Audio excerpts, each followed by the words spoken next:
एक one sided affair था। पाकिस्तान ने ओमान को 60 टिकने नहीं दिया और एक दफा जब स्कोर 160 का हो गया तो ओमान के लिए मुश्किलात बढ़ गई थी और बैटिंग बहुत ही ऑर्डिनरी थी ओमान की।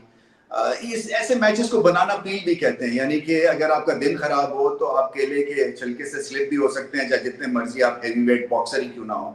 बट पाकिस्तान ने ऐसे होने नहीं दिया। देखिए, ओमान को दो चार चीजें ठीक करनी है। एक तो कंपेटिटिव और होना है ऐसे एशिया कप में, क्योंकि उनके पास मौके बड़े कम हैं ऐसी बड़ी स्टेज पे आके और दुनिया को इम्प्रेस करें। सो अब मौका जब मिला है तो फिर आपको इम्प्रेस करना है। फिर ये नहीं कहना कि चले जी हमने कोशिश की, वो कोशिश भी बिल्कुल ही बेकार सी थी बैटिंग में तो खास तौर पे।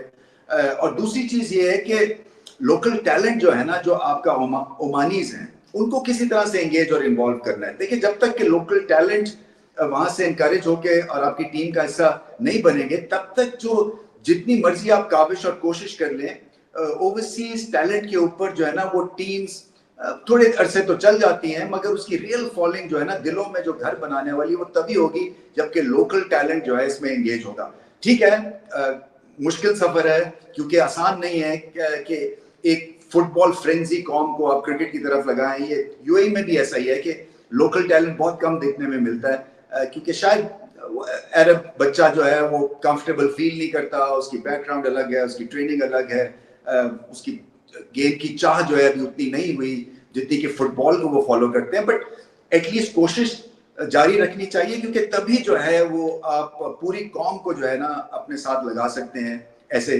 स्टेज के ऊपर या इन मैचेस जैसे कि पाकिस्तान से खेले हैं वो। बट एनीवे, देखिए ओमान की बैटिंग बहुत ही एक तरह से ऑर्डिनरी थी और उसमें टेक्निकल फ्लॉज भी थे, पैचेस में एक दो इनिंग्स ठीक थी, बट ओवरऑल 60 में आउट होने वाली ये ना पिच थी, ना ही इस तरह से आपको आउट होना चाहिए। जैसे मैंने कहा ना, आपके पास अपने आप को एडवर्टाइज करने के लिए बहुत ही कम मौके हैं, बट पाकिस्तान ने बहुत सारे बॉक्सेस को चेक किया। सो सारा जो फोकस था वो पाकिस्तान की के ऊपर था इस मैच में कि क्या कॉम्बिनेशन खिलाएंगे, फ्रीडम के साथ खेलेंगे या नहीं खेलेंगे। बैटिंग में मैं समझता हूँ अभी भी कसर है, क्योंकि आपको धांसू किस्म की बैटिंग करनी चाहिए ओमान के खिलाफ या ऐसी टीम के खिलाफ जो कि आपके लिए थ्रेट नहीं है। सो 160 चले ठीक है, आप बहुत स्कोर था ओमान के लिए, बट अगर आप इंट्रोस्पेक्शन में जाएं एज अ बैटिंग यूनिट तो मुझे ऐसा लगता है कि 200 करने चाहिए। और पिच भी बहुत अच्छी थी, बाउंस था, इवन बाउंस था, और वो रिदम बैटिंग ने नहीं पकड़ा और ऐसे ही लग रहा था शायद 140, 150, 160 तक मैक्सिमम जाएंगे। विकेटें एकदम से जो मिडिल ऑर्डर में गिरी उससे भी प्रेशर क्रिएट हो गया और ये गेम पार्टनरशिप्स की है। सो यहाँ पे अभी कसर है, मैं समझता हूँ आगे चल के और इसमें मेहनत की जरूरत है। स्पिनर्स ने बहुत अच्छी बॉलिंग की, पेसर्स ने भी अच्छी बॉलिंग की, मगर ओमान के खिलाफ मुझे पता नहीं है कि अपने आप को ये कितने नंबर देने चाहिए बॉलिंग अटैक को, क्योंकि क्लब लेवल की बैटिंग परफॉर्मेंस देखने को मिली। बट क्या है कि जब आप 60 में टीम को आउट करते हैं तो फिर भी आपको एक हाई मिलता है।